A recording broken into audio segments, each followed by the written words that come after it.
Hello everyone. इस part में हम देखेंगे teaching ads and there uses. तो टीचिंग एड्स क्या क्या हैं, कैसे उनको यूज़ करना है, वो सारा का सारा इसी पार्ट के अंदर हम देखेंगे। चलिए स्टार्ट करते हैं। Meaning of teaching aids. It is well known that today's age is the age of science and technology. ये तो सभी को पता है। The teaching learning programmes have also been affected by it। जो टीचिंग लर्निंग प्रोग्राम्स हैं वो भी इसके द्वारा प्रभावित हुए हैं। The process of teaching learning depends upon the different types of equipment available in the classroom. Classroom में अलग अलग तरह के इक्विपमेंट्स जो हैं वो अवेलेबल होते हैं और उनके ऊपर टीचिंग लर्निंग जो है डिपेंड करती है। Need of teaching aids. अब जो टीचिंग एड्स हैं उनकी जरूरत क्यों हुई, पहले उसके बारे में बात करते हैं। Below given points explain the reason behind need of teaching aids to be used in the classroom while teaching. Teaching के टाइम पे जो टीचिंग एड्स की जरूरत पड़ती है क्लासरूम में, उसकी जो एक्सप्लेनेशन है वो नीचे इन रीजंस में दी गई है। तो ये हैं आपके मेरे ख्याल से 8 रीजंस हैं। 1 2 3 4 5 6 7 8। तो ये 8 रीजंस हैं। Every individual has the tendency to forget. हर कोई देखो भूलने की आदत सभी की होती है। Proper use of teaching aids help to retain more concepts permanently. जो टीचिंग एड्स हैं, अगर प्रॉपर टीचिंग एड्स यूज की जाएं तो क्या है, वो मदद करती हैं चीजों को लंबे समय तक याद रखने में। Students can learn better when they are motivated properly through different teaching aids. जब अलग अलग टीचिंग एड्स के माध्यम से स्टूडेंट्स को मोटिवेट किया जाता है तो वो और ज्यादा बेहतर तरीके से सीखते हैं। फिर है teaching aids develop the proper image when the students see hear taste and smell properly. जो टीचिंग एड्स हैं वो एक जो इमेज है ना, मतलब किसी भी चीज की, उसको एक बहुत अच्छे तरीके से प्रेजेंट करते हैं। अब मान लीजिए टीचर जो है हार्ट के बारे में पढ़ा रहा है, साइंस का टीचर है, उसको अलग अलग वॉल्स के बारे में, अलग अलग मतलब उसके फंक्शंस के बारे में समझाना है। तो अगर उसकी एक 3D पिक्चर हार्ट की बनी हुई है और वो वहां पर वो चाहे उसको मतलब इसमें मॉनिटर में या विदाउट मॉनिटर, मतलब उसको एक हार्ड सब्सटेंस के रूप में अगर कोई 3D मॉडल बना हुआ है हार्ट का, उसको यूज करके वो समझा रहा है, तो वो चीजें बहुत अच्छी इमेज जो है स्टूडेंट्स के दिमाग में एक उस चीज की बैठा देती हैं। फिर है teaching aids provide concrete example for conceptual thinking. जो कॉन्सेप्चुअल थिंकिंग है, जो सिर्फ कॉन्सेप्ट के बारे में है थिंकिंग, उसकी एक कंक्रीट एग्जाम्पल जो है वो प्रोवाइड करवा देती हैं। यानी मान लीजिए जैसे वो हैं अपनी ये रेखाएं होती है ना, जैसे टाइमलाइन है, ग्रीनविच लाइन जो है।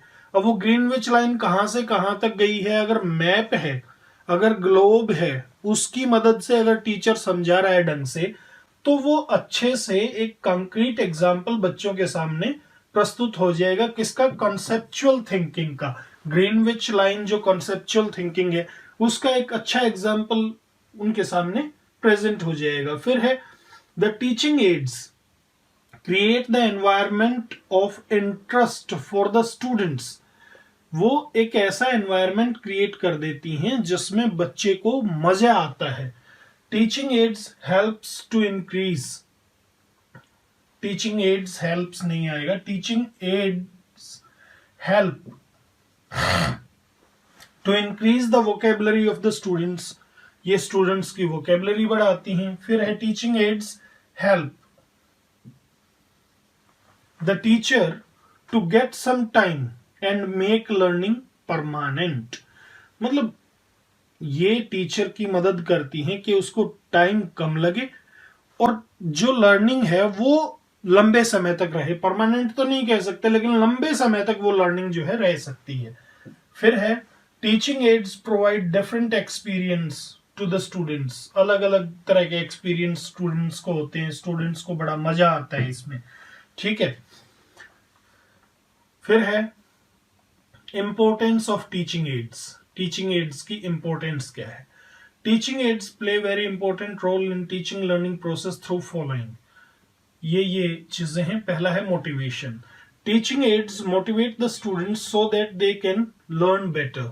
फिर है clarification. Through teaching aids the teacher clarifies the subject matter more easily.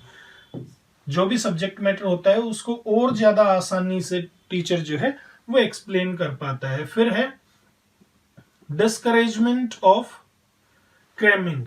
जो बच्चे क्रैम करते हैं, रटते हैं, जो उसको डिस्करेजमेंट मिलती है, मतलब उसको एनकरेजमेंट नहीं मिलती, डिस्करेजमेंट ही मिलती है, वो घटती है cramming. Teaching aids can facilitate the proper understanding to the students which discourage the act of cramming. इससे टीचिंग एड से क्या होता है, स्टूडेंट्स की जो अंडरस्टैंडिंग है ना, अंडरस्टैंडिंग के लिए मतलब आसानी पैदा कर देती है। बच्चे आसानी से समझ जाते हैं चीजों को, और जब वो आसानी से चीज को समझ जाएंगे तो क्रैमिंग जो है वो अपने आप डिस्करेज हो जाएगी। Saves time and money.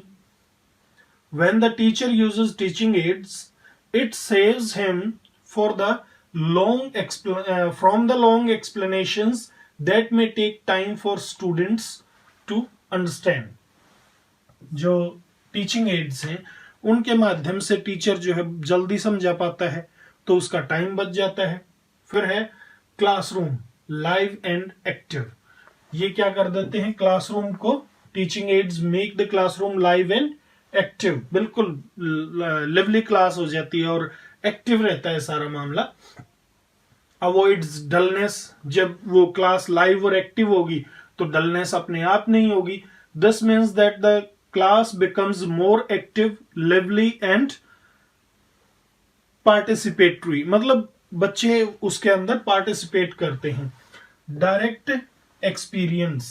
Teaching aids provide direct experience to the students which make them learn easily. वो डायरेक्ट एक्सपीरियंस होता है चीजों का, सीधा अनुभव करते हैं उस चीज को। ठीक है, एक तो शब्दों में बयान किया जाए, एक वो चीज करके दिखाई जाए।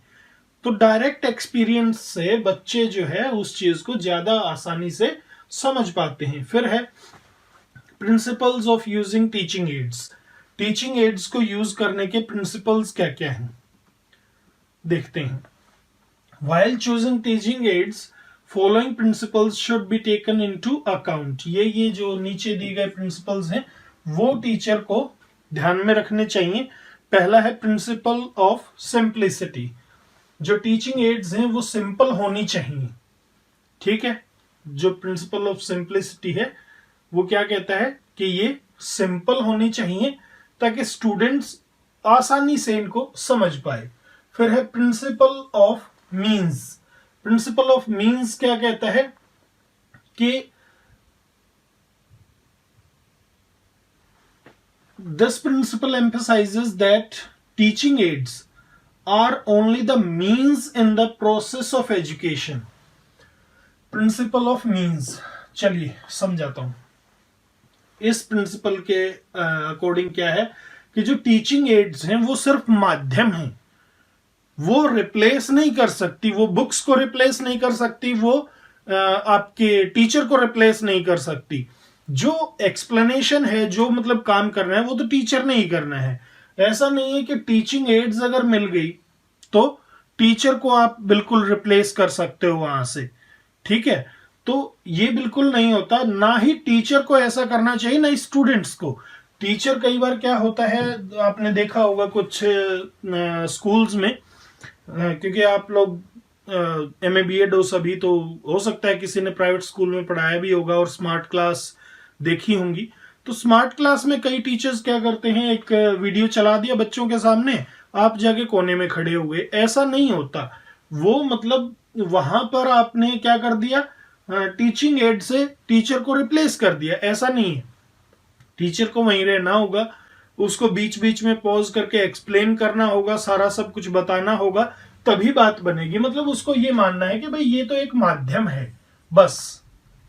फिर है प्रिंसिपल ऑफ रेलिवेंस। जो टीचिंग एड्स हैं वो प्रिंसिपल ऑफ रेलिवेंस कहती है कि किस लेवल के स्टूडेंट्स को पढ़ाना है और क्या पढ़ाना है। ये चीज जो है बहुत ध्यान में रखी जानी चाहिए, यानी वो चीज रिलेट होनी चाहिए स्टूडेंट्स के लेवल के साथ, ना कि मतलब बहुत हाई फाई लेवल की चीज आप छोटे बच्चों को दिखाने लग जाओ तो क्या फायदा है।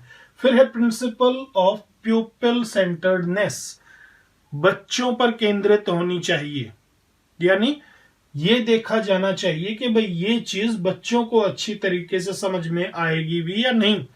जो स्टूडेंट्स हैं, टीचर को अपने स्टूडेंट्स के बारे में ज्ञान होना चाहिए और उन्हीं के लेवल के हिसाब से वो टीचिंग एड्स प्रिपेयर करनी चाहिए उसे। फिर है principle of attaining objectives, principle of purpose. मतलब टीचिंग एड्स को सिलेक्ट करते समय टीचर को यह ध्यान रखना चाहिए कि जो ऑब्जेक्टिव्स हैं, जो पर्पस हैं, क्या ये टीचिंग एड यूज करके मैं वो ऑब्जेक्टिव या वो पर्पस प्राप्त कर पाऊंगा। ठीक है, मतलब उसे ये नहीं है कि कोई भी टीचिंग एड उठाई और वही बच्चों के सामने ले गए, नहीं। उसमें ये डिसाइड करना चाहिए कि अगर ये टीचिंग एड यूज की गई तो क्या इससे हमारा पर्पस सॉल्व हो जाएगा। उसके बाद है प्रिंसिपल ऑफ सिलेक्शन। सिलेक्ट करते समय बहुत ध्यान रखना चाहिए टीचर को कि भाई किस तरह की टीचिंग एड वो सिलेक्ट कर रहे हैं। ठीक, ये भी देखना चाहिए कि किस लेवल के स्टूडेंट्स के लिए कर रहे हैं, कौन से सब्जेक्ट के लिए कर रहे हैं। तो हर चीज का मतलब ध्यान रखते हुए टीचर को बहुत ही सिलेक्टिव होना पड़ेगा। फिर है प्रिंसिपल ऑफ इफेक्टिवनेस। असरदार होनी चाहिए, ठीक है, असरदार होनी चाहिए, डायनेमिक होनी चाहिए, फ्लो एक बना रहना चाहिए उनका। ये नहीं कि एक बार तो आप दिखा रहे हो ग्लोब, फिर आप स्टार्ट करने लगे स्मार्ट बोर्ड को, ऐसा नहीं होता। वो एक मतलब लगातार वो चीजें चलनी चाहिए, लगातार एक सीरीज में इफेक्टिव होनी चाहिए, प्रभाव डालना चाहिए उनको। फिर है principle of motivation and interest. Motivation and interest, this principle emphasises the role of teaching aids as an instrument of creating and maintaining the interest of the learner in the lesson so that they may remain motivated and to learn the lesson.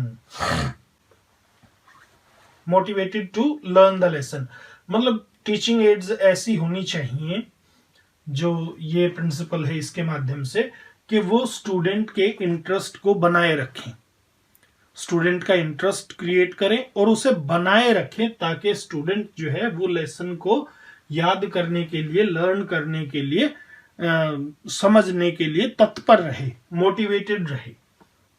फिर है principle of preparation.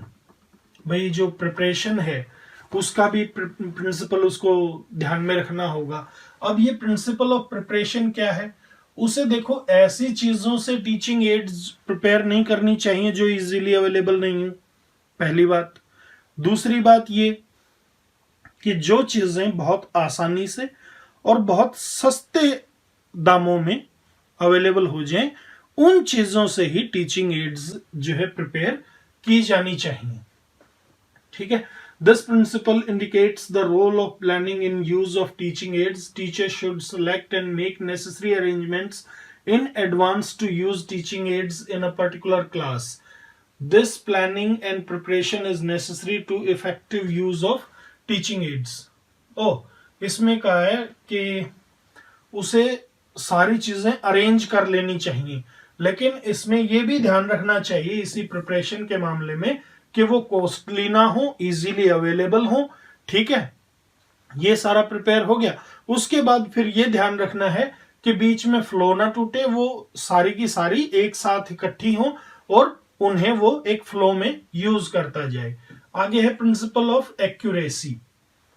ये बहुत जरूरी है। This principle indicates the importance of using teaching aids in accurate manner. बिल्कुल सही उचित ढंग से वो यूज होनी चाहिए। Specially if they are prepared by the teacher, he should take care of accuracy in their making and presentation. और खास तौर पे अगर वो टीचर द्वारा बनाई गई हैं तो उनके अंदर एक्यूरेसी का बहुत जबरदस्त ध्यान टीचर को रखना चाहिए। ये नहीं कि ऐसा होता है, वो होता हुआ दिखना चाहिए।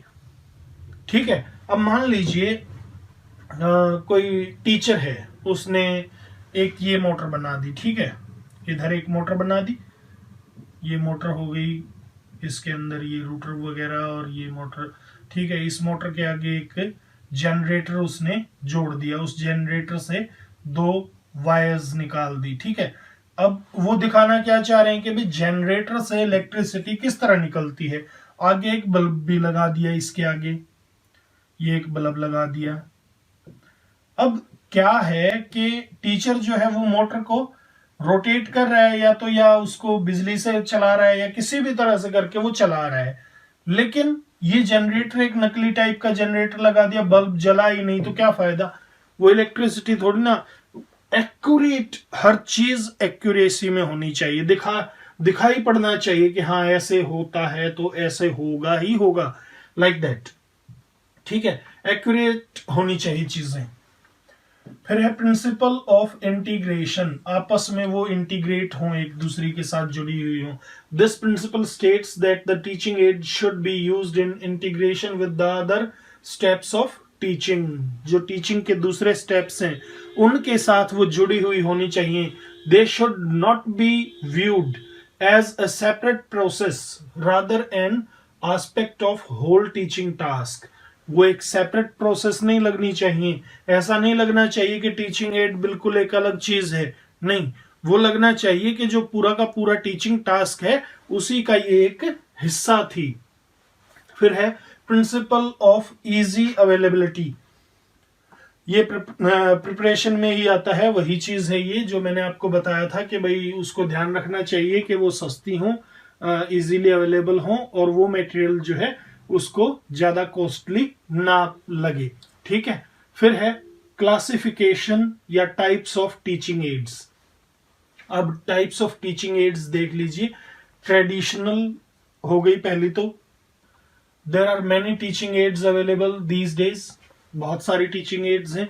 Teaching aids can be classified in various ways, बहुत से तरीकों से इनको डिवाइड किया जा सकता है।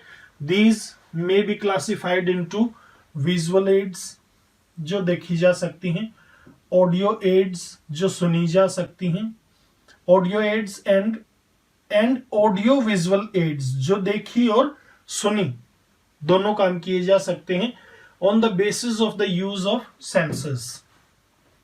Besides this general point of view, two main approaches of classifying the teaching aids are as follows.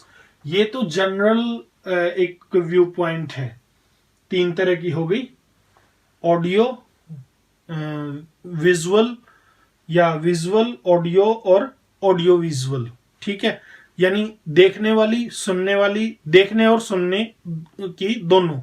ठीक, ये एक जनरल व्यू पॉइंट है। इसके अलावा 2 और तरीके से इनको डिवाइड किया जा सकता है। पहला है ट्रेडिशनल अप्रोच, और दूसरी जो अप्रोच है वो दी टेक्निकल अप्रोच। पहली ट्रेडिशनल अप्रोच और दूसरी टेक्निकल अप्रोच। तो चलिए पहले ट्रेडिशनल अप्रोच को देखते हैं। This approach is being followed from a very long time, बहुत लंबे समय से ये फॉलो हो रहा है। On the basis of this approach teaching aids are classified into 4 categories which are as given below.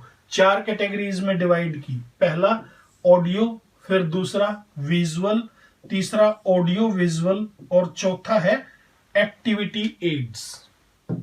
ठीक है, पहला audio aids, sorry traditional view point में पहला है ऑडियो एड्स। तो ऑडियो एड्स कौन सी, जो सुनी जा सके। दूसरी विजुअल एड्स, विजुअल एड्स कौन सी, जिनको देखा जा सके। अब देखा जा सकने वाले में बहुत सारे प्रोजेक्टर्स होते हैं, जैसे classified into projective aids and non projective aids. जो विजुअल एड्स हैं उनको आगे जाके दो में डिवाइड कर दिया। पहली कौन सी? प्रोजेक्टिव और नॉन प्रोजेक्टिव। प्रोजेक्टिव वो जो प्रोजेक्ट की जा सके, मतलब जैसे वो होता है ना प्रोजेक्टर, और उससे दिखाई जा सके, और नॉन प्रोजेक्टिव जो प्रोजेक्टर से ना दिखाई जा सके। अब projective aids includes silent motion pictures. जो प्रोजेक्टिव एड्स हैं उसमें साइलेंट मोशन पिक्चर्स होती हैं पहली। दूसरा फिल्म स्ट्रिप्स होती हैं। फिर है एपिडायस्कोप होता है। एपिडायस्कोप क्या होता है? एपिडायस्कोप होता है एक ऑप्टिकल प्रोजेक्ट होता है, ये प्रोजेक्टर होता है जो ओपेक और ट्रांसपेरेंट दोनों तरह की इमेजेस दिखा सकता है। Magic lantern, micro projection, opaque and overhead projectors. Overhead projector, अब ये ओवरहेड प्रोजेक्टर क्या होता है? देखो ऐसे होता है, एक चौकोर सा ऐसे लगा हुआ होगा, ये ऊपर से शीशे का होता है। वो जो चकोर ऐसे चीज होती है ना, वो ऊपर से शीशे की होती है। अब उसके ऊपर क्या होगा? एक ट्रांसपेरेंट वो रख दिया जाएगा, कोई भी मतलब हार्ड प्लास्टिक उसके ऊपर रख देंगे, वहां से लाइट निकलेगी। वो लाइट जाके ऊपर उससे एक डंडे से ऐसे जुड़ा रहता है, एक प्रोजेक्टर टाइप, लेंस टाइप।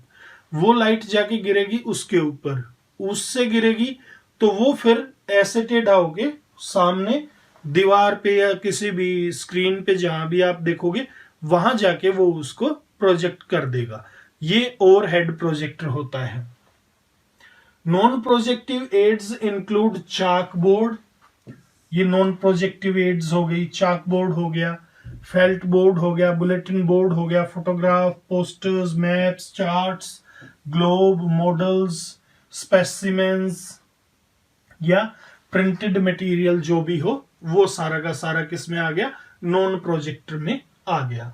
अब है audio visual ads. Audio visual वो आपको पता ही है, ये ऐसी एड्स होती हैं जिनको देखा भी जा सकता है, सुना भी जा सकता है। ठीक है, जैसे अभी जो आप वीडियो देख रहे हो ये ऑडियो विजुअल एड है। इसमें क्या है? आप देख भी रहे हो साइड बाय साइड, सुन भी रहे हो, तो दोनों काम हो रहे हैं। क्लियर है? तो इसे कहते हैं ऑडियो विजुअल एड्स। फिर है एक्टिविटी एड्स। एक्टिविटी एड्स क्या होती हैं? जो बच्चे एक्टिविटी करते हैं खुद।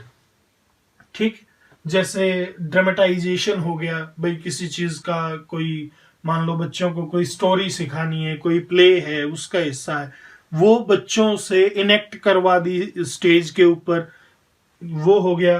रोल प्ले हो गया, डूइंग लेबोरेटरी, लैब में जाके काम करना हो गया, वर्कशॉप टास्क हो गया, टूर हो गया, एक्सकर्शन हो गया, मतलब बाहर का सैर सपाटा हो गया, लाइक दैट। ये इस तरह की जो छोटी छोटी चीजें हैं ये सब किस में आती हैं? ये आती हैं आपकी एक्टिविटी एड्स में। अब है टेक्नोलॉजिकल अप्रोच। ये टेक्नोलॉजिकल अप्रोच में क्या क्या आएगा वो देखते हैं। इसमें है, पहला है सिंपल हार्डवेयर। सिंपल हार्डवेयर में जैसे आ गया आपका magic lantern, epidiascope, slide projector, film strip projector, overhead projector. फिर है कॉम्प्लेक्स हार्डवेयर। पहला आया सिंपल हार्डवेयर, फिर कॉम्प्लेक्स हार्डवेयर। अब कॉम्प्लेक्स हार्डवेयर में क्या क्या आ गया? रेडियो आ गया, टीवी आ गया, टेप रिकॉर्डर आ गया, मोशन पिक्चर आ गई, या टीचिंग मशीन एंड कंप्यूटर। ये बहुत मतलब बहुत जटिल हार्डवेयर है ये, लेकिन ये बिल्कुल सिंपल है। सिंपल सिंपल से बिल्कुल आसान आसान से, इनमें कोई ज्यादा वो नहीं होता। लाइट आती है, वो ऊपर आगे एक स्लाइड रख देते हैं, वो स्लाइड जाके आपकी दीवार के ऊपर दिख जाती है, इस तरह होता है। और तीसरा इसमें है फिर सॉफ्टवेयर का। सॉफ्टवेयर में क्या क्या आ गए? Slides and film strips, pictures and printed material, charts, maps, diagrams, cartoon, posters, and other graphic material, model, specimen and other 3-dimensional tools। देखिए, जो सॉफ्टवेयर के अंदर है, मैं बता दूं आपको, ये सारी की सारी वो चीजें जिनको आप छू नहीं सकते, जो कंप्यूटर के अंदर हैं। जैसे अब ये जो फाइल है, ये एक पीडीएफ फाइल है, ठीक है, प्रिंटेड मटेरियल है ये वैसे तो, लेकिन इसको हम हाथ में नहीं पकड़ सकते, हाथ में लेके ऐसे मैं इसके पेजेस को पलट नहीं सकता, ठीक है। तो ये सॉफ्टवेयर में है सारी की सारी चीजें। फिर है classification on the basis of projection facilities. तीसरी जो क्लासिफिकेशन है, classification on the basis of projection facilities. पहली क्या थी हमारी, ट्रेडिशनल, दूसरी टेक्निकल, और तीसरी दे दी classification on the basis of projection facilities. Teaching learning aids are also classified into projected, non projected and activity ads.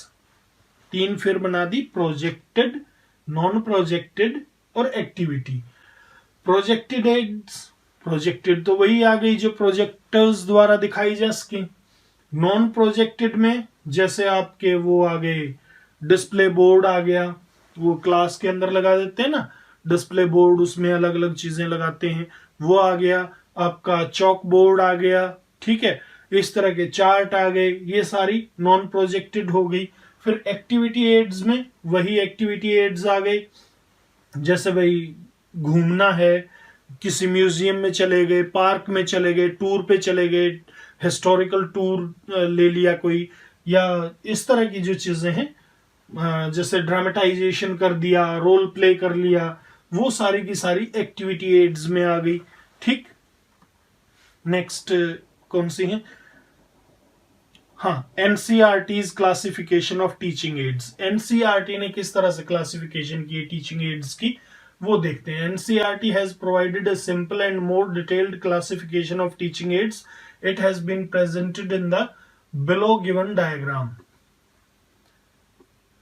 इस डायग्राम में ये दे रखी हैं, तो चलिए एक बार इस डायग्राम को भी देख लेते हैं, क्या क्या इसमें कौन सी एड्स दी हैं। टीचिंग लर्निंग एड्स दे दी पहले तो, फिर इनको तीन में डिवाइड कर दिया, प्रोजेक्टेड, नॉन प्रोजेक्टेड और एक्टिविटी, ठीक है। Projected, non projected, activity. Projected में कौन सी आ गई, जैसे फिल्म आ गई, एंड फिल्म प्रोजेक्टर्स आ गए, फिल्म स्ट्रिप्स आ गई, स्लाइड्स आ गई, एपिस्कोप आ गया, ओवरहेड प्रोजेक्टर आ गया, टेलीविजन आ गया, ठीक, या कंप्यूटर या दूसरे जो प्रोजेक्टर्स होते हैं वो भी इसी के अंदर आएंगे। जैसे आपकी एलसीडी स्क्रीन वाले प्रोजेक्टर आ गए, डीपीएल प्रोजेक्टर आ गए, ये सारे के सारे इसी में आएंगे। क्लियर हो गया। अब बात करते हैं एक्टिविटी एड्स की, भी बात कर लेते हैं। ये इधर वाली एक्टिविटी एड्स में जैसे प्रोग्राम्ड लर्निंग, टीचिंग मशीन, ये नहीं समझ में आ रहा वर्ड, प्लीज देख लीजिएगा। टेररम होता है जो जिसमें छोटे छोटे जानवरों को रखते हैं ना, जैसे सांप, बिच्छू या इस तरह के जो वो रखते हैं। एक्वेरियम, फिर है प्लेनेटेरियम। प्लेनेटेरियम होता है जो वो एक ऐसा कमरा बना देते हैं जिसमें सारे प्लेनेट वगैरह दिखाई दें। म्यूजियम, ड्रामेटाइजेशन, डेमोन्स्ट्रेशन, एग्जीबिशन, ये सारी चीजें किसमें हैं, ये सारी की सारी चीजें जो एक्टिविटी है उसमें। फील्ड ट्रिप्स या एक्सकर्शंस, मतलब बाहर घूमना फिरना। फिर आ गई नॉन प्रोजेक्टेड एड्स। जो नॉन प्रोजेक्टेड होती हैं, जो मतलब प्रोजेक्ट नहीं की जा सकती, जिनको किसी प्रोजेक्टर के माध्यम से नहीं दिखाया जा सकता, उनमें आ गई ग्राफिक, डिस्प्ले बोर्ड, 3D और ऑडियो। ऑडियो में तो देखो, ऑडियो को तो प्रोजेक्ट नहीं किया जा सकता, तो क्या है, रेडियो आ गया, टेप रिकॉर्डर आ गया, पब्लिक एड्रेस सिस्टम आ गया। पब्लिक एड्रेस सिस्टम जैसे माइक लगा के दूर दूर स्पीकर लगा दिए, उससे वो आवाज जा रही है। या जैसे कई स्कूलों में क्या होता है, क्लासरूम्स के अंदर स्पीकर लगे होते हैं, वहीं से जो प्रिंसिपल है वो इंस्ट्रक्शंस देते हैं, और उनको फॉलो किया जाता है लाइक दैट। और 3D एड्स में क्या आ गया, 3D में जैसे कोई मॉडल आ गया, मतलब जिसको चारों तरफ से देखा जा सकता है, ऑब्जेक्ट्स आ गए, स्पेसिमेन आ गया, डायग्राम आ गया, पपेट्स आ गई, ग्लोब हो गया, ये सारे 3D में है। फिर है डिस्प्ले बोर्ड्स में, जैसे ब्लैक बोर्ड आ गया, रोल अप बोर्ड आ गया, पेग बोर्ड आ गया, हुक एंड लूप बोर्ड आ गया, मतलब जितने भी तरह के वो बोर्ड होते हैं वो सारे के सारे डिस्प्ले बोर्ड वाली कैटेगरी में आपके आ जाते हैं। इसमें क्या है कि ये नॉन प्रोजेक्टेड है। फिर ग्राफिक आ गई, तो ग्राफ्स आ गए, डायग्राम आ गए, पोस्टर आ गए, मैप आ गया, कार्टून आ गए, कॉमिक्स आ गई, फ्लैश कार्ड आ गए, पिक्चर्स एंड फोटोग्राफ्स आ गए, चार्ट्स आ गए, टाइम लाइन आ गई। टाइम लाइन जैसे वो बना देते ना इस तरह से कि भाई ये यहाँ यहाँ यहाँ यहाँ ये हुआ, लाइक दैट। जैसे मान लीजिए ये यहाँ पर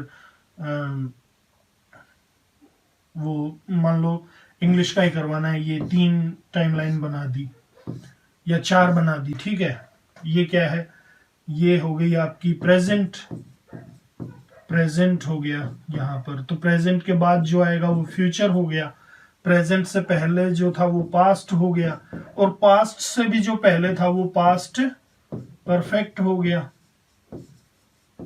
ठीक है। तो इस तरह से मतलब टाइमलाइन बना के भी वो दिखाई जा सकती है। तो ये जो है आप थोड़ा सा लर्न कर लेना कि भाई कौन से की कैटेगरी में आती है। चलिए आगे देखते हैं। Description of some of the most common teaching aids has been given below. कुछ जो टीचिंग एड्स हैं उनकी डिस्क्रिप्शन यहाँ पर दे रखी है। पहले हैं visual aids. The aids which use sensors of vision are called visual aids। देखने की जो सेंस को यूज करेंगी वो कौन सी एड्स कहलाएंगी, वो विजुअल एड्स कहलाएंगी। Examples of visual aids include actual objects, models, pictures, charts, maps, flash cards, flannel board. Flannel board होता है जो उसका बना हुआ हो, फ्लालेन का, फ्लालेन एक मटेरियल होता है उससे बना हुआ, bulletin board, chalk board, overhead projector, slides etcetera. Out of these black board and chalk are the commonest one. मतलब सबसे कॉमन कौन सा है, ब्लैक बोर्ड और चाक वाला। Educational boards. अब ये एजुकेशनल बोर्ड्स क्या होते हैं, there are various boards used for the purpose of educational communication and for extending instructions. बहुत सारे ऐसे बोर्ड्स होते हैं तो जो एजुकेशनल कम्युनिकेशन के लिए यूज होते हैं और इंस्ट्रक्शंस को आगे बढ़ाने के लिए यूज किए जा सकते हैं। उसमें पहला है जैसे चाक बोर्ड। तो चाक बोर्ड तो एक आप समझते ही हो, सबसे इजी मतलब अवेलेबल होने वाला एक मटेरियल होता है जो किसी भी स्कूल में आपको अवेलेबल हो जाएगा। How to make effective use of chalk board. Chalk board का इफेक्टिव यूज कैसे करना है, चाक बोर्ड का तो आपको पता है, उसका इफेक्टिव यूज कैसे करना है, उसके लिए कुछ पॉइंट्स दे रखे हैं। तो पॉइंट्स एक बार हम देखते हैं कि चाक बोर्ड को किस तरह से इफेक्टिवली यूज किया जा सकता है। Teacher should not talk with his back turned to audience. It is important to maintain eye contact with the audience so as to hold the interest and attention. देखिए ये नहीं कि टीचर यहां पर लिखता ही जा रहा है, ठीक है, और वो यहां लिखते लिखते ही बोलता जा रहा है, उधर ऑडियंस की तरफ देख ही नहीं रहा, मतलब क्लास की तरफ उसका कोई ध्यान ही नहीं है। तो ऐसा नहीं होना चाहिए, उसे क्लास की तरफ भी ध्यान देना चाहिए। उसके आगे है write legibly and boldly for everybody to see clearly. इस तरह लिखा जाना चाहिए, बड़ा बड़ा और लेजिबल मतलब तरीके से, एक सही तरीके से, ताकि सबको क्लियरली दिख पाए, मतलब विजिबल हो सबको उसके ऊपर, बोर्ड के ऊपर लिखा हुआ। ये नहीं कि बिल्कुल ऐसे छोटा छोटा A B C D E F, मतलब इतना छोटा छोटा नहीं। ये भी आपको दिखाई दे रहा होगा वैसे फोन की स्क्रीन पे भी, कंप्यूटर स्क्रीन पे भी, लेकिन ये मान के चलिए कि ये जो बोर्ड हम यूज कर रहे हैं, हम इसका 1/4 पार्ट यूज कर रहे हैं।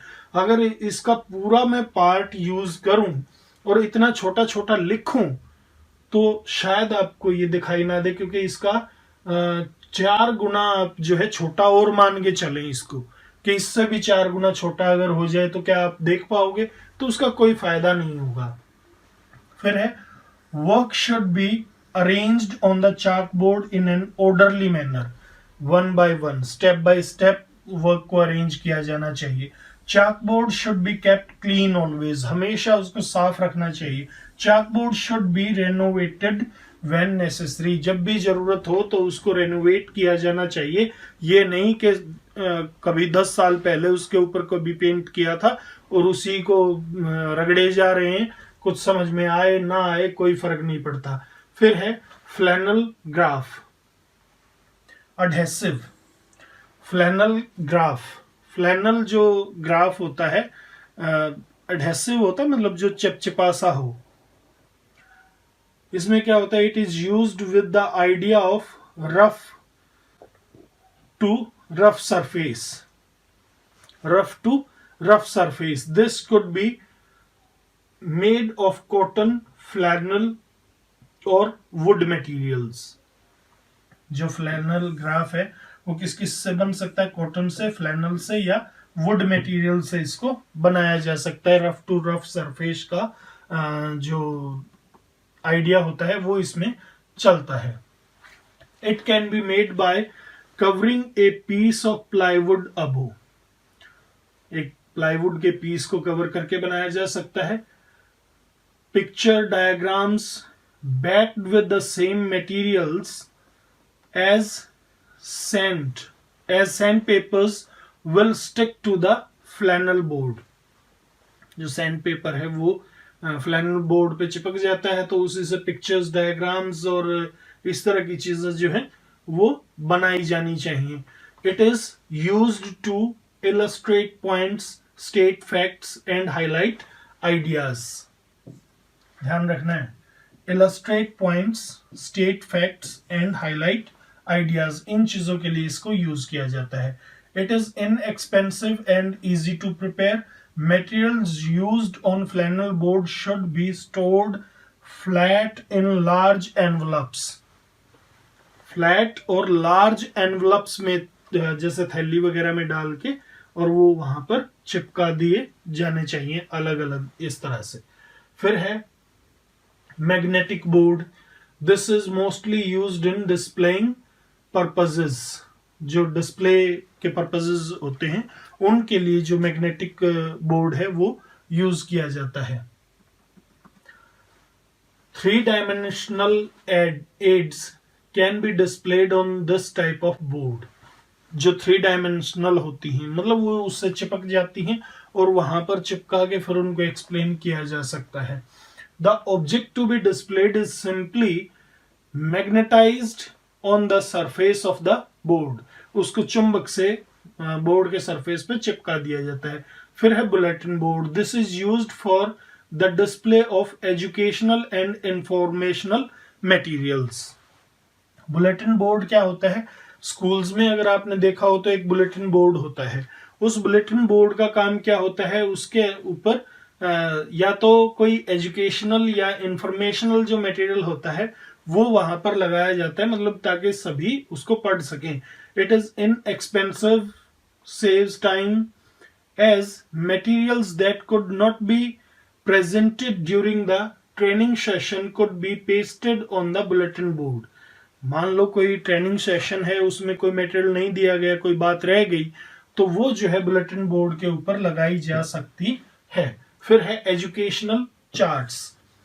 These are probably the most useful type of visual and available to extension agent in rural setting। सबसे यूजफुल है और इजीली अवेलेबल है। चार्ट इज ईदर और both graphic and pictorial presentation designed for the orderly and logical visualization of relationship between facts or information and ideas। जो charts हैं वो या तो ग्राफिक के रूप में हो सकती हैं या पिक्टोरियल हो सकती हैं, या ग्राफिक एंड पिक्टोरियल दोनों हो सकते हैं। ठीक है, मतलब या तो एक हो सकता है या दोनों भी हो सकते हैं, उससे कोई फर्क नहीं पड़ता। फिर ये क्या करते हैं, they are the presentation designed for the orderly and logical visualization of relationship between facts और इंफॉर्मेशन एंड आइडियाज। जो भी फैक्ट्स हैं, जो इंफॉर्मेशन है और जो आइडियाज हैं, उनके बीच में क्या रिलेशनशिप है, उस रिलेशनशिप को दिखाने के लिए चार्ट्स जो हैं वो बनाए जाते हैं। ये ऑर्डरली लॉजिकल विजुअलाइजेशन होती है। Charts are useful at various stages of teaching and in different classes. अलग अलग क्लासेस में अलग अलग स्टेजेस पे चार्ट्स बहुत यूजफुल होते हैं। The desired information, facts and numerical data can be visually presented in a beautiful and pictorial manner। जो इंफॉर्मेशन है, जो फैक्ट्स हैं, जो न्यूमेरिकल डाटा है, वो सारा का सारा एक पिक्चर के रूप में बहुत सुंदर तरीके से बच्चों के सामने प्रस्तुत किया जा सकता है।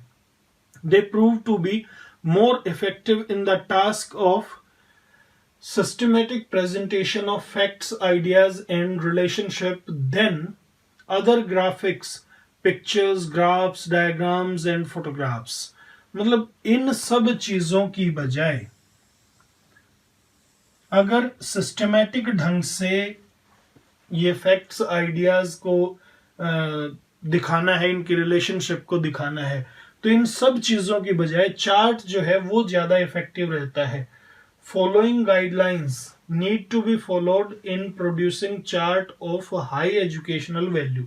हाई एजुकेशनल वैल्यू का अगर चार्ट प्रिपेयर करना है तो ये चीजें जो है वो हमें ध्यान में रखनी होंगी। पहली क्या, what information should the chart convey and for what size of audience। किस तरह की इंफॉर्मेशन ये कन्वे करेगा, मतलब दिखाएगा, और किन साइज के ऑडियंस को, मतलब ऑडियंस कितनी होंगी। फिर है it is simple enough, attractive, accurate and colourful. Is it simple enough, क्या ये सिंपल है, अट्रैक्टिव है, एक्यूरेट है और कलरफुल है। Does it carry limited information, क्या इसमें लिमिटेड इंफॉर्मेशन है। Is the chart necessary at all और is it another material that could do a better job. क्या चार्ट जरूरी है या कोई दूसरा मटेरियल है जो चार्ट से भी बेटर जॉब वहां पर कर सकता है, ये बात भी ध्यान में रखनी होगी। फिर है storage of chart should be done flat not rolled. Charts को जो है फ्लैट रखा जाना चाहिए, रोल करके नहीं रखना चाहिए। It should be done horizontally और vertically according to the size and not according to content. जो फ्लैट रखते हैं आप वो हॉरिजॉन्टल या जो वर्टिकल है आप किसी भी तरह से रख सकते हो, या तो उसको इस तरह हॉरिजॉन्टल रख सकते हैं या उसको इस तरह से वर्टिकुलर रूप में रख सकते हैं। लेकिन वो जो है किस बेस पे होना चाहिए, वो होना चाहिए साइज के अकॉर्डिंग, कि चार्ट का साइज क्या है उस अकॉर्डिंग इसकी स्टोरेज करनी चाहिए, ना कि जो उसके अंदर कंटेंट है उसके अकॉर्डिंग। ठीक है। फिर है educational use of charts. Following are some of the educational uses of charts. Charts के कुछ ये एजुकेशनल यूजेस दे रखे हैं, 6 एजुकेशनल यूजेस हैं, तो वो भी वन बाय वन देख लेते हैं। Charts are used in classroom teaching और training setting, especially to introduce or considerate an idea or an innovation। consolidate मतलब उसको ठोस बनाने के लिए, किसी भी आइडिया को, किसी भी इनोवेशन को, कोई नई चीज है, नयापन है, उस चीज को ठोस बनाने के लिए, उसको इंट्रोड्यूस करने के लिए चार्ट का यूज किया जाता है। To present data and information in an summarised form. Chart जो है वो किसी भी डाटा को या किसी भी इंफॉर्मेशन को समराइज्ड फॉर्म में जो है वो प्रेजेंट करता है। They could be used to highlight important points को हाईलाइट करने के लिए यूज किए जा सकते हैं। To show the relationship through comparisons and classifications, जो रिलेशनशिप है वो कंपेयर करके या उन चीजों को अलग अलग क्लासेस में बांटकर वो रिलेशनशिप दिखाई जा सकती है। फिर है charts are useful for revision, revision के लिए बहुत यूजफुल होते हैं। फिर है they are used to visualize some ideas और concepts, especially those that may be difficult to understand if treated only in words. They are used to visualize some ideas or concepts. कुछ ideas और concepts को visualise करने के लिए, मतलब ऐसा बना देने के लिए कि वो दिखाई दें। ठीक है, जो आइडियाज अगर सिर्फ वर्ड्स में एक्सप्रेस किए जाते तो समझने बड़े मुश्किल होते, ऐसे आइडियाज को विजुअलाइज करने के लिए चार्ट की मदद ली जा सकती है। उसके बाद है still photographs.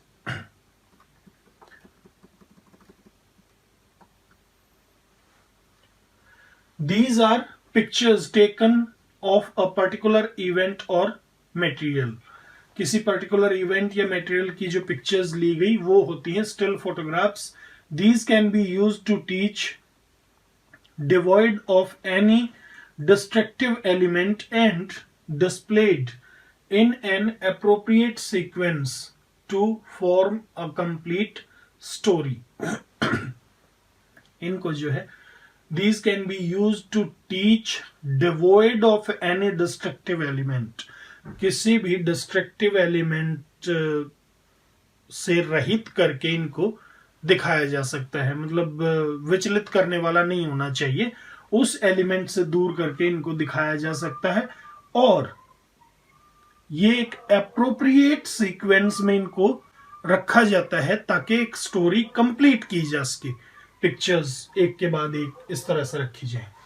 It leads to the attainment of the training objective, मतलब जो ट्रेनिंग ऑब्जेक्टिव है उसको इससे प्राप्त किया जा सकता है। Which will enhance the understanding of the subject matter, जो सब्जेक्ट मैटर की अंडरस्टैंडिंग को बढ़ा देती है। भाई जब ऑब्जेक्टिव पूरा हो जाता है ना, उद्देश्य पूरा हो जाता है, तो वो अंडरस्टैंडिंग अपने आप बढ़ेगी बढ़ेगी।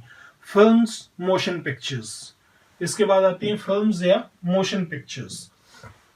Films are used to show motion for process as a record of events, and it can be used to incorporate other media. Used to incorporate other media मतलब दूसरे मीडिया के साथ मिलाकर इसको यूज किया जा सकता है फिल्म्स को। ये एक मोशन में दिखाई जाती हैं, किसी भी चीज के प्रोसेस को दिखाने के लिए लगातार जो प्रोसेस चलता है। It makes learning more realistic and influences change in attitude of the learner. क्या करती हैं? लर्निंग को रियलिस्टिक बना देती हैं और जो लर्नर के एटीट्यूड में जो चेंज आता है उसको प्रभावित करती हैं। फिर है films are long playing pictures, लंबे समय तक चलने वाली पिक्चर्स होती हैं। Usually produced on a topic and projected on a large screen. आमतौर पे ये एक टॉपिक पे प्रोड्यूस की जाती हैं, मतलब एक फिल्म में एक टॉपिक होता है और बड़े स्क्रीन के ऊपर इनको दिखाया जाता है। This creates powerful emotions in viewers. Viewers के अंदर काफी पावरफुल इमोशंस जो हैं ये क्रिएट कर देती हैं। नेक्स्ट है film strips. The process of film strips is similar to the motion pictures और films. Film strip is a roll of 35 mm positive film which has sprocket holes, sprocket holes होते हैं, वो जो जैसे होती है ना गिरारी सी यार, जो मतलब एक गोल सर्कल टाइप मान लीजिए इस तरह से, और इसके अंदर ये निकली हुई हो ऐसे, है ये इस तरह से।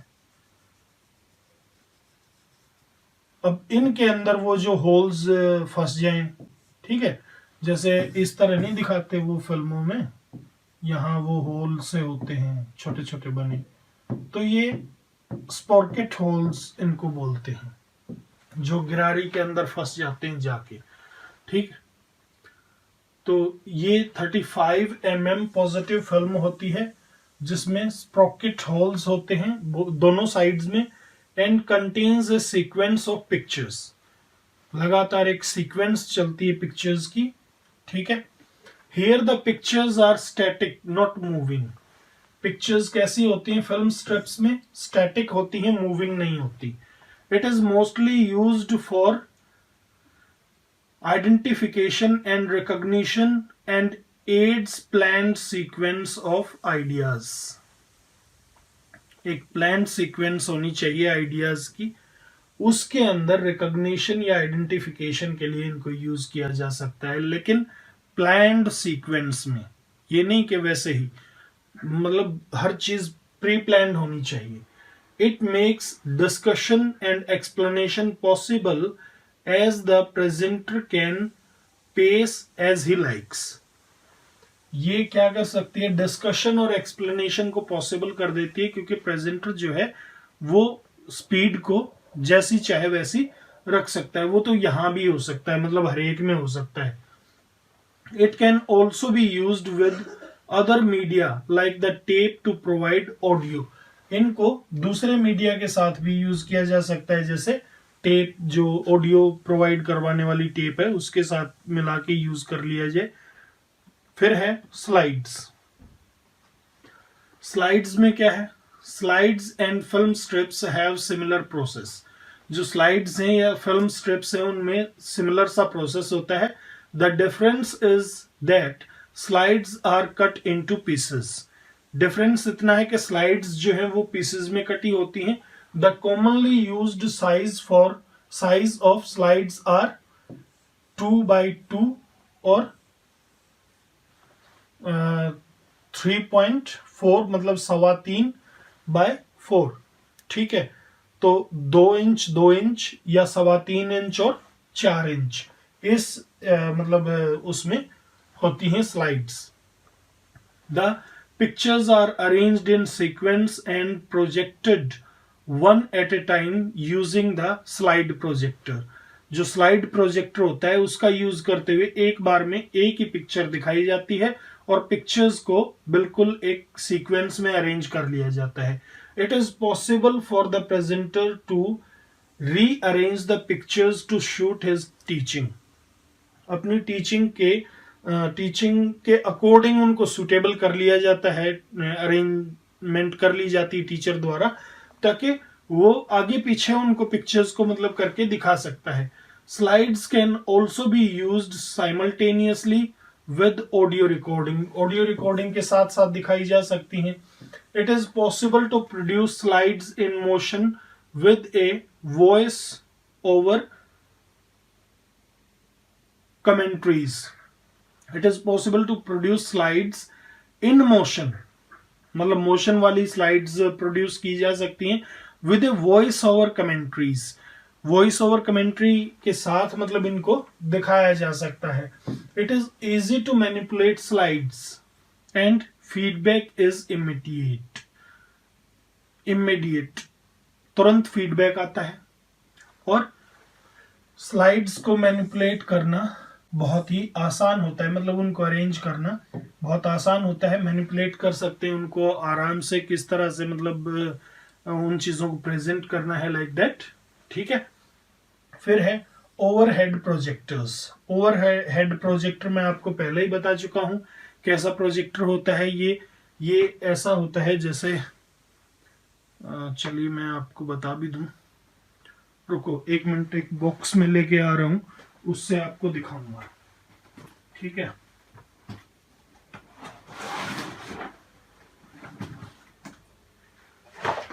ये बिल्कुल आपको रियलिटी ही एक तरह से दिखा देता हूं। इस तरह का कोई बॉक्स होता है, ठीक, उसमें यहां कोई बल्ब लगा हुआ होगा, ऊपर जो है ये वाला जो सरफेस होता है ये वो होता है ग्लास, शीशा, मतलब ट्रांसपेरेंट होता है, अंदर लाइट बहुत तेज जलती है। इसके ऊपर एक ट्रांसपेरेंट पेपर रख दिया जाता है, जैसे प्लास्टिक का, हार्ड प्लास्टिक का बना हुआ होता है, उसके ऊपर अलग अलग कलर से लिख लेते हैं, ठीक है। फिर ये जो लाइट है ये ऊपर की तरफ जाएगी, ऊपर की तरफ लाइट जाएगी तो यहां इसके साथ एक स्टिक सी लगी रहती है इस तरह से, ठीक है, वो स्टिक सी ऊपर तक जाएगी ऐसे। उसके ऊपर एक लगा रहेगा आपका इतना मोटा सा कोई चीज, जैसे मान लीजिए इस तरह वो लगा हुआ है, जैसे ये हाथ का हो गया ना, इस तरह से। तो लाइट यहां आई, यहां लाइट गिरेगी नीचे वाले उसकी, उसके ऊपर जो लिखा हुआ है, यहां से फिर वो लाइट को यहां पर थ्रो कर देगा, बस। ये होता है ओवरहेड प्रोजेक्टर, ये वाला, ठीक है। The message to be presented is prepared on transparency sheets which are made of acetate plastic, hard plastic की बनी हुई होती है, एसिटेट प्लास्टिक की, ठीक है। उनके ऊपर ये जो मैसेज है वो लिखा जाता है और वो दिखा दिया जाता है, बल्ब एंड ब्लोअर और वो सारा, वो मैंने बता दिया है आपको। आगे देखते हैं, इसका यूज देखते हैं, ठीक है, फंक्शंस एंड एडवांटेजेस देखते हैं। It is used to provide information in systematic developmental sequence. एक systematic sequence में ये information दिखाता है। It can be prepared by wide variety of simple expensive methods easy using any transparent material like nylon, मतलब कोई भी simple सा transparent material use करके इसको दिखाया जा सकता है, जैसे नायलॉन के ऊपर भी, ये जरूरी नहीं है कि वो प्लास्टिक की सीट हो। It is useful particularly with large group, जो लार्ज ग्रुप है उसमें ये आमतौर पे काफी यूजफुल रहता है, लेकिन हेक्टिक सा शेड्यूल है, कोई खास मजेदार चीज नहीं होती है। The teacher can be writing and be facing the audience at the same time. हाँ, ये बिल्कुल सही है, क्योंकि वो जैसे मान लीजिए यहाँ पर टीचर खड़ा है इस तरह से, ठीक है, यहाँ टीचर खड़ा है, वो साइड में इधर रखा है और इधर वो प्रोजेक्ट कर रहा है चीजों को, तो टीचर लिख भी रहा है, वो वहां पर प्रोजेक्ट हो जाएगा, ठीक है, इधर लिख रहा है, वहां प्रोजेक्ट हो रहा है। तो उससे क्या होगा कि टीचर जो है ऑडियंस को फेस भी कर पाएगा, क्लियर।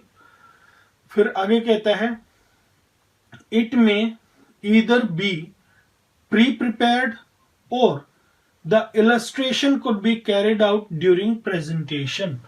ये या तो पहले से इसको प्रिपेयर करके रख लिया जाए जो स्लाइड्स हैं उनको, या फिर प्रेजेंटेशन के दौरान भी वो प्रिपरेशन हो सकती है।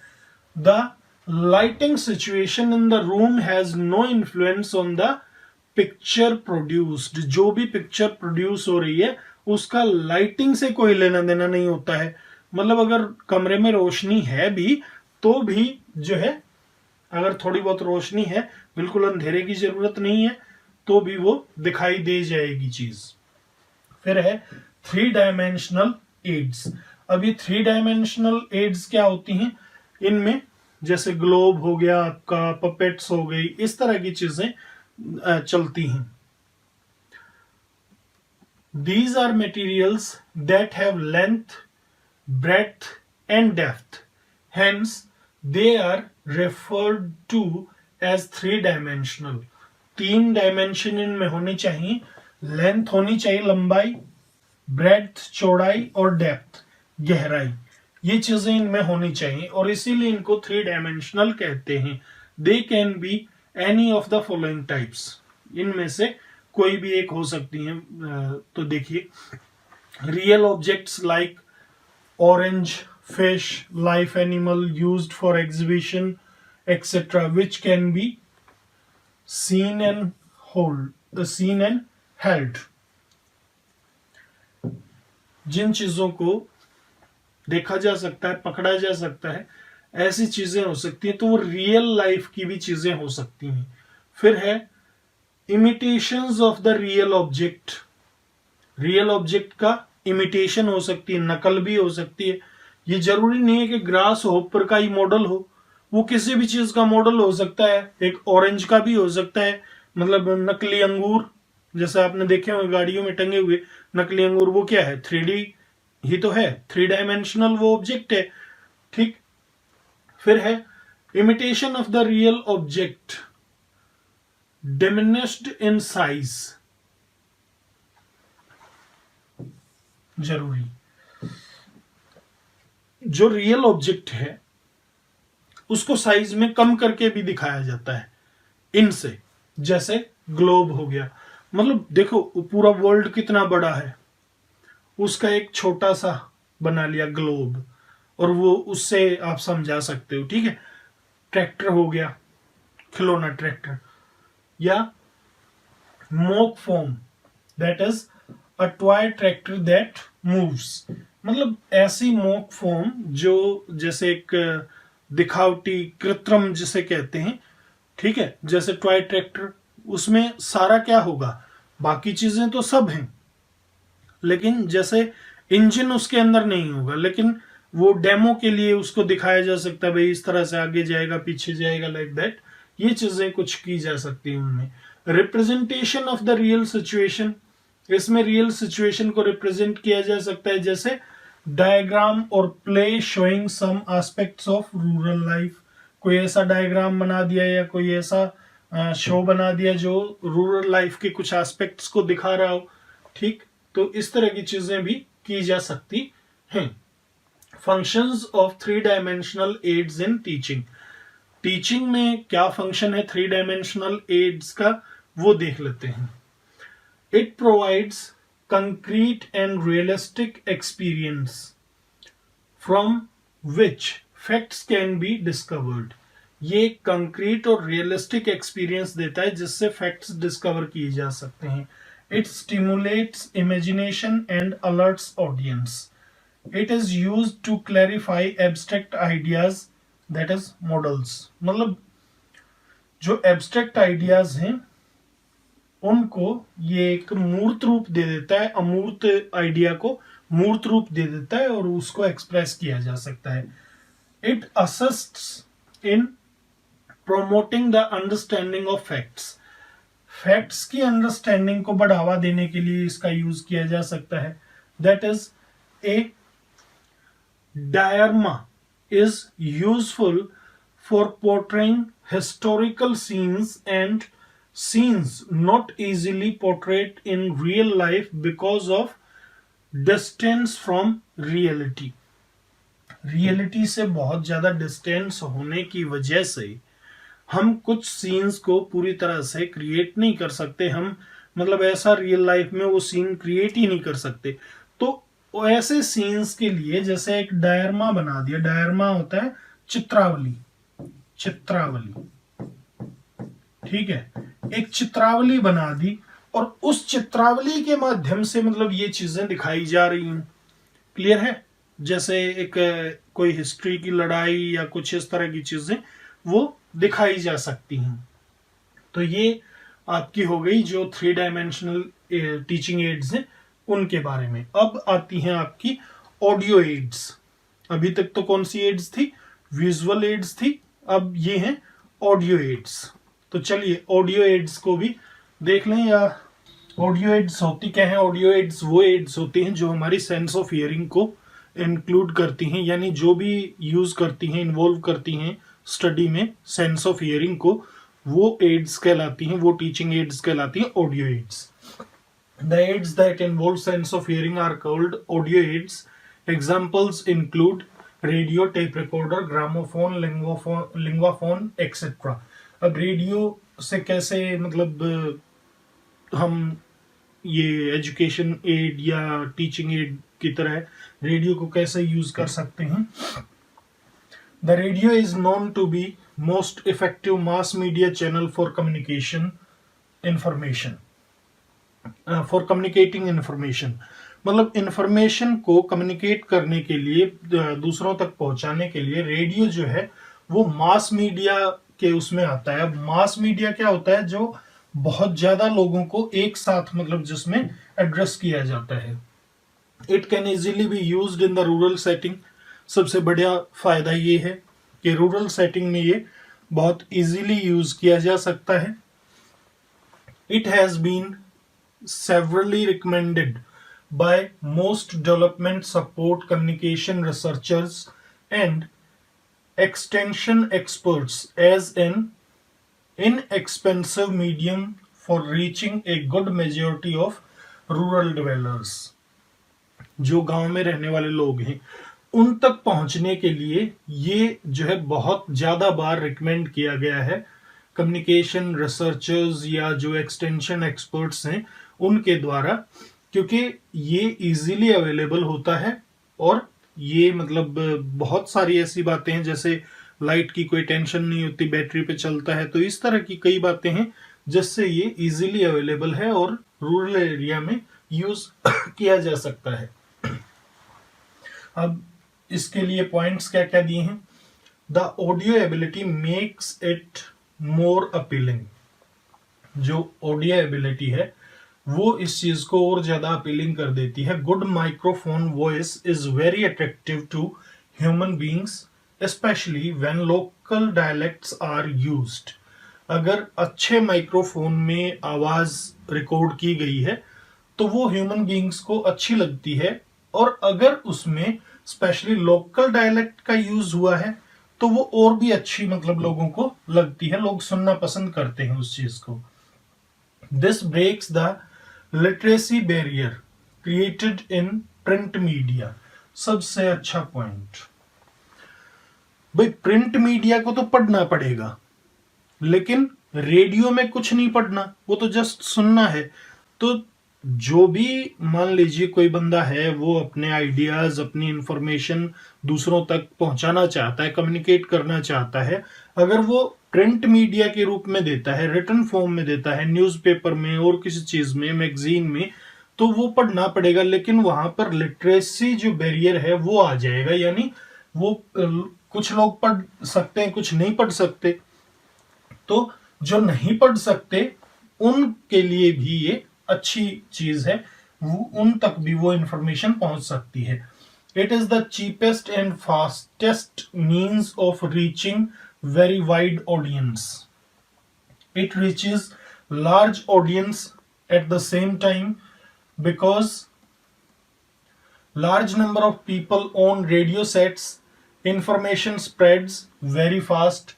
It is less expensive to purchase, and availability of the transistor radio at affordable prices makes it attractive.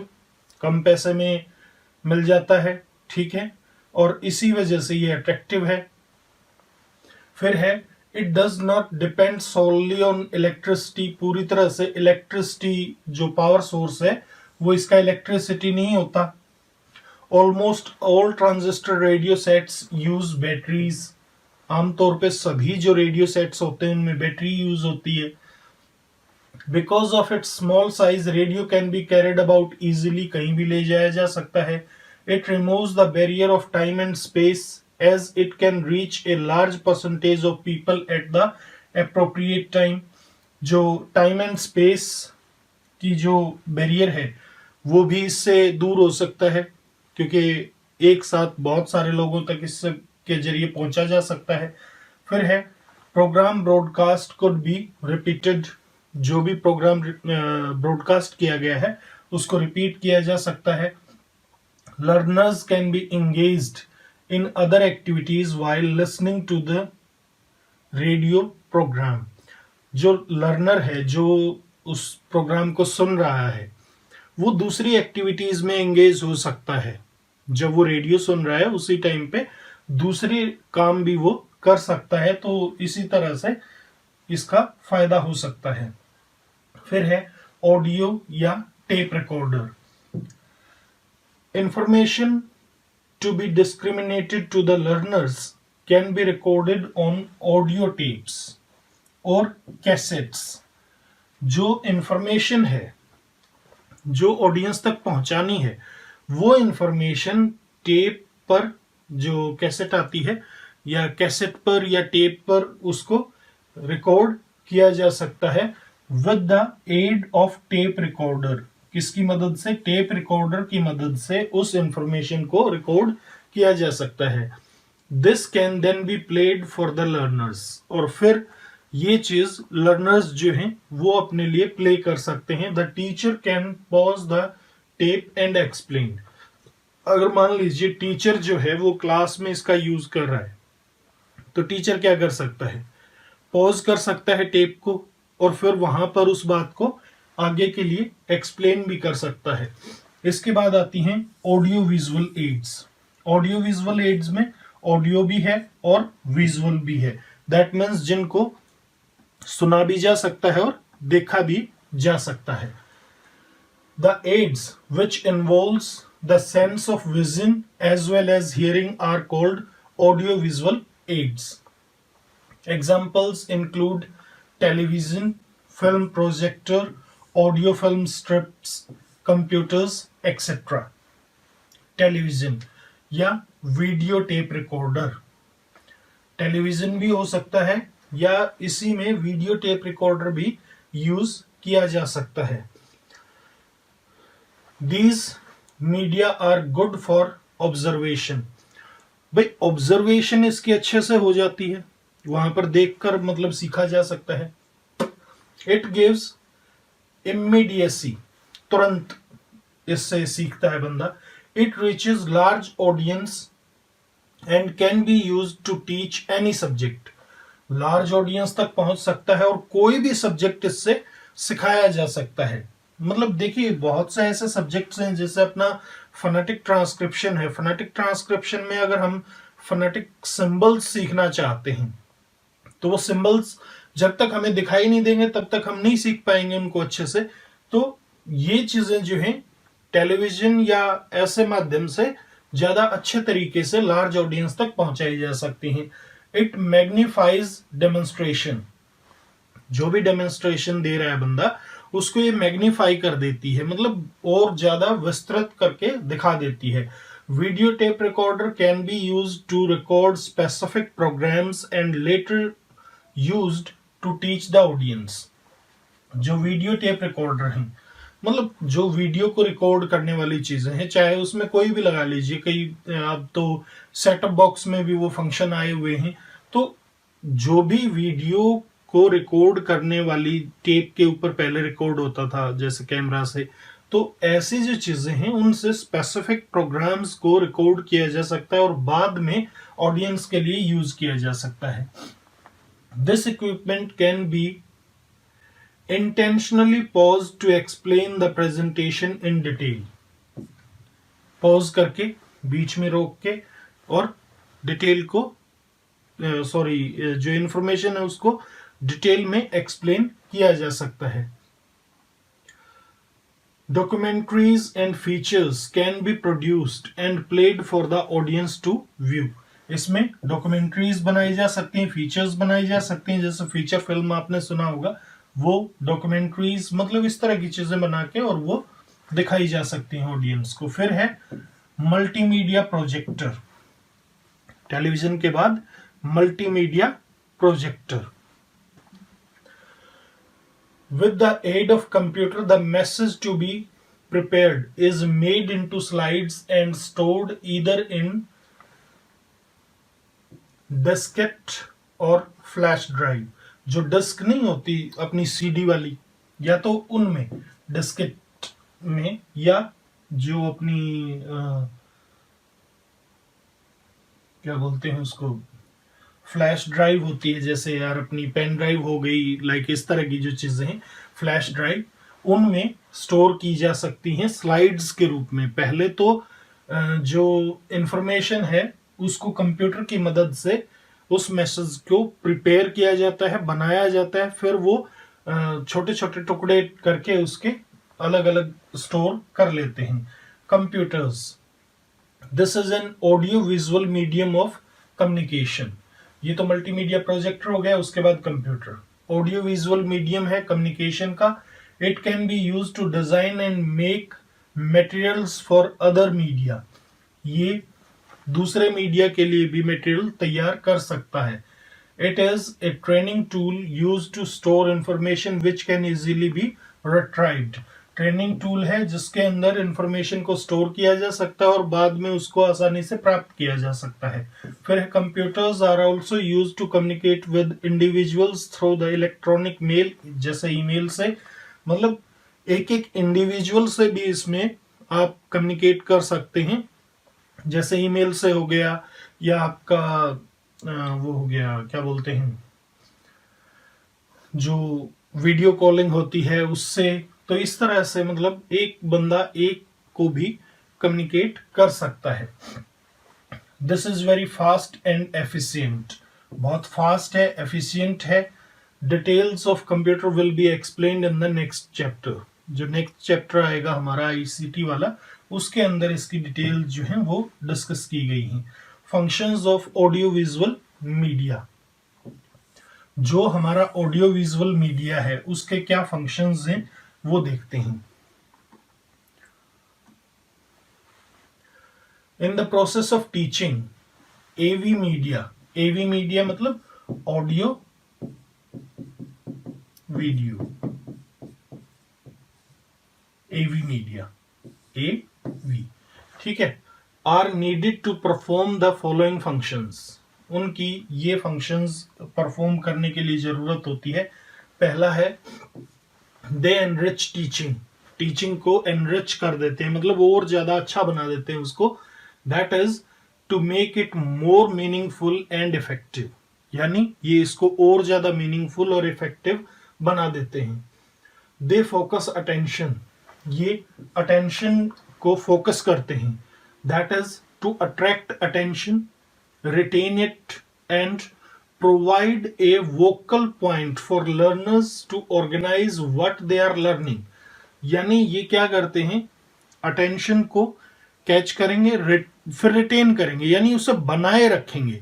ये नहीं है कि अटेंशन एक बार जैसे आपने कैच कर ली और उसके बाद फिर से वो हट गई, नहीं, ऐसा नहीं है, वो लगातार बनी रहती है और लर्नर्स जो हैं वो क्या सीख रहे हैं उस चीज को ये ऑर्गेनाइज कर देते हैं।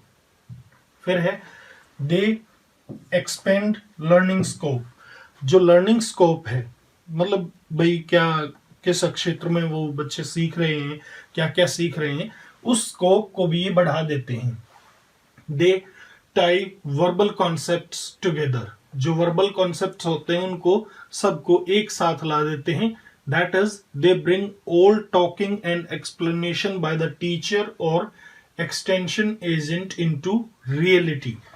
क्या करते हैं, जो भी कुछ टीचर ने कहा है, जो कुछ वो बता रहा है, ठीक है, उस चीज को ये एक साथ मतलब रियल एक तरह से उसको बना देते हैं। जैसे मान लीजिए टीचर किसी हार्ट को एक्सप्लेन कर रहा है, तो क्या है, वो हार्ट की इमेज दिखा सकता है, 3D इमेज उस पे टीवी पे, कंप्यूटर पे कहीं भी दिखा सकता है, तो उसको उस टाइम एक्सप्लेन करेगा और वहां पर उसकी फंक्शनलिटी भी दिखाएगा, तो वो एक तरह से रियलिटी में चेंज हो जाएगा।